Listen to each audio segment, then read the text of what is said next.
Three mistakes Westchester owners are making when selling their house. I'm going to share with you the guide that I created, and I'm going to share this guide also on the link below so you can download it if you wanted to. Let's jump right into it. Three mistakes homeowners make when selling their home in Westchester. And what I want to share are the three basic ones. Now, for Westchester, there's 3,707 properties in about 2,590 acres. Notable points include Bird Bowl, Westchester Library, shopping centers. Typically, there's about 150 home sales in Westchester every year.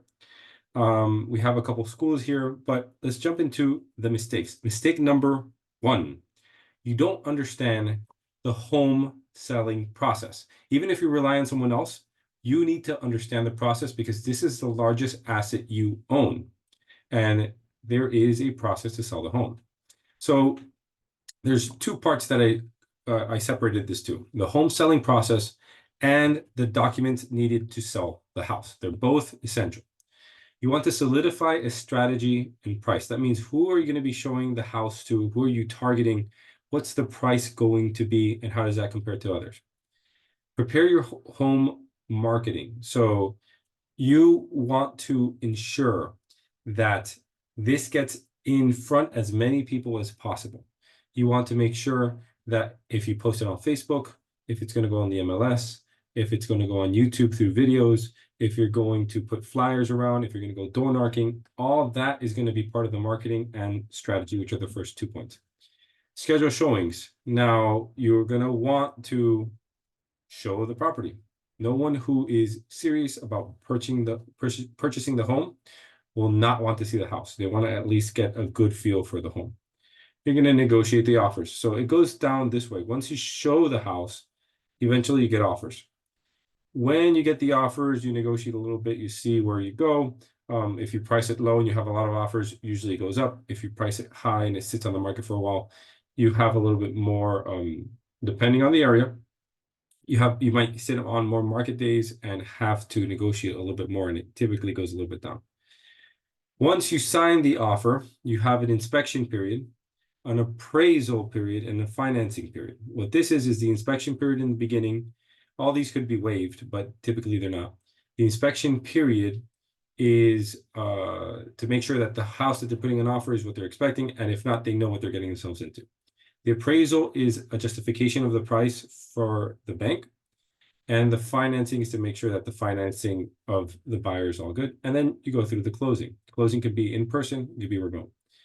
As for the contracts and riders, the as-is residential contract is the one that you want to use. That's the standard Florida contract. Property seller disclosure. This is smart, and a lot of people don't do it because you disclose what you know up front. So the offers you get are as is, and that way there's less negotiating on the backside. Or during the inspection period, you say, okay, we'll accept your offer, but these are the known things about the home. Anything outside of this, maybe we'll negotiate, but don't bring me anything that is already disclosed.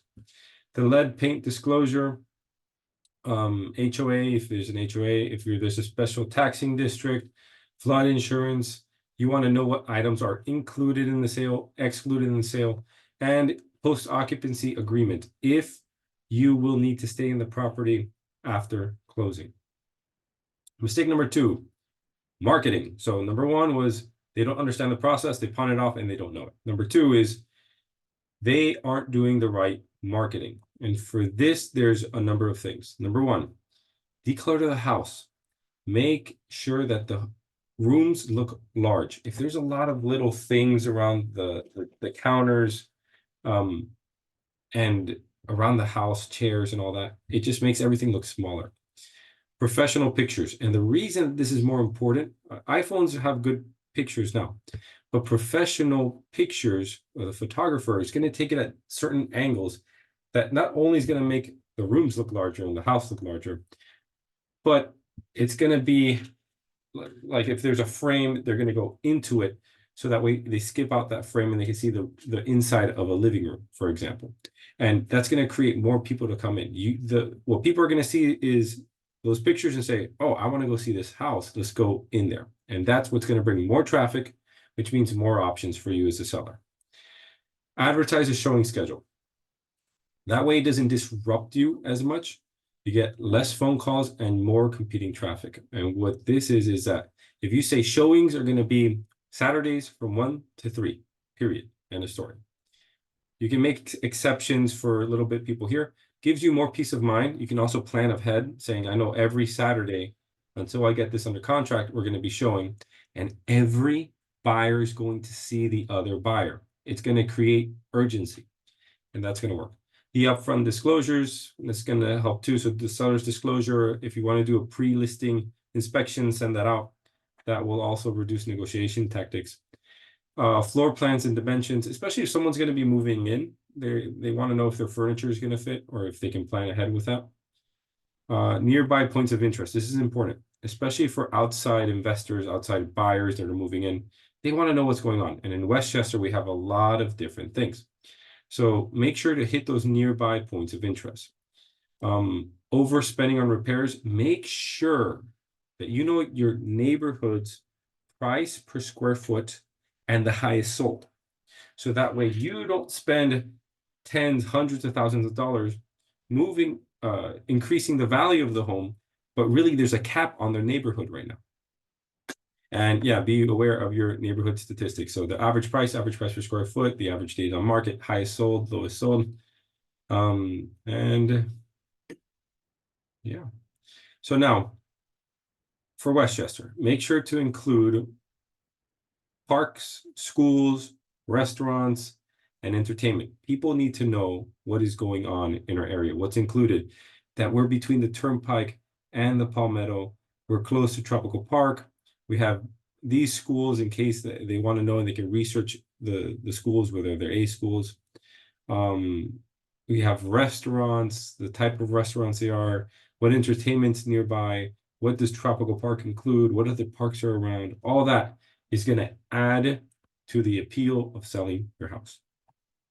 And mistake number 3, don't mistake a for sale price for a sold price. And this is important also for the appraiser. The appraiser is going to look at the homes that sold around and say, how are you justifying this price? The bank isn't going to want to lend on the first price. They're going to lend on the sold price of the comparables around.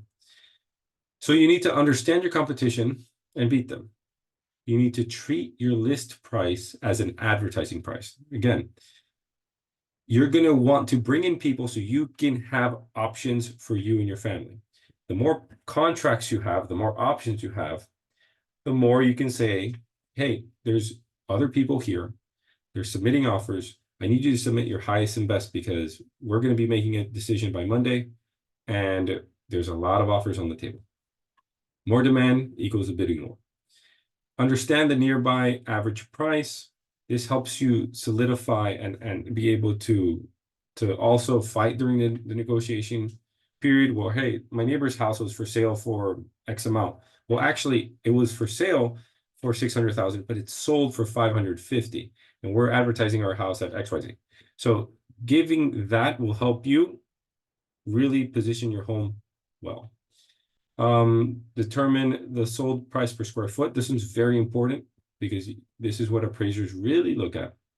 Determine the highest and lowest sold and the average days on market. And this one's more for you, for your expectations, because you might put a house for sale in a neighborhood that the average days on market is 60 days. And after day 2, you're going to be in limbo, feeling like there's no movement, that I'm not doing the right things if you're selling it for yourself, or if my realtor is not doing the right thing. So it's to really set the expectations and understand how long it takes for a house to sell.